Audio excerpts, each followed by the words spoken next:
హరి ఓం. శ్రీ గురుభ్యో నమః. హరి ఓం.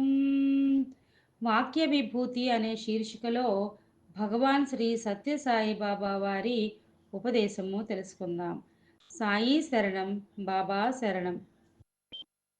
దేహమునకు కర్మయే ఆధారము. ఇక యజ్ఞమును గురించి. యజ్ఞం అంటే ఏమిటి? భగవత్ప్రీత్యర్థముగా చేసిన కార్యములన్నీ యజ్ఞములే. భగవత్ప్రీత్యర్థముగా మనము ఏ చిన్న పని చేసినా అది యజ్ఞ స్వరూపముగానే మారిపోతుంది.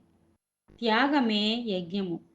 యజ్ఞం అంటే కేవలము ఒక పెద్ద హోమగుండము కట్టి దాని యందు మంత్ర సహితముగా ఆవు నెయ్యి హోమము చేయటం మాత్రమే యజ్ఞము కాదు.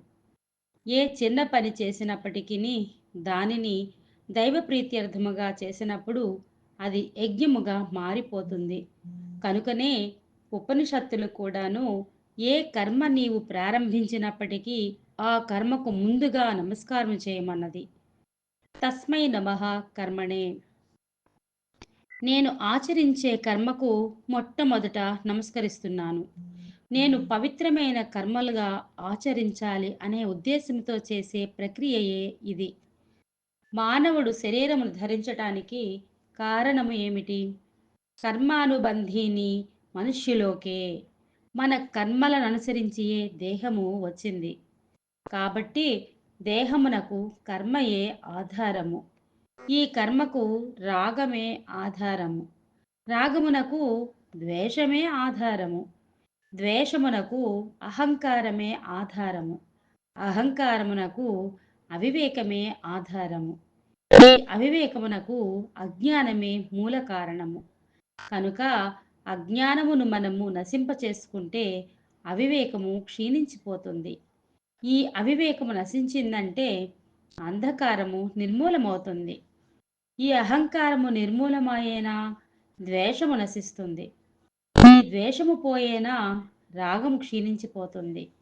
రాగము క్షీణించినప్పుడు కర్మలే నశించిపోతాయి. కర్మ నశించిన దేహమే మనకు ఉండదు. కనుక ఈ దేహము సార్థకం కావాలనుకున్నప్పుడు మొట్టమొదట అజ్ఞానము నిర్మూలము కావించాలి. అజ్ఞానం అంటే ఏమిటి? నేను దేహమని అనుకోవటమే పెద్ద అజ్ఞానం.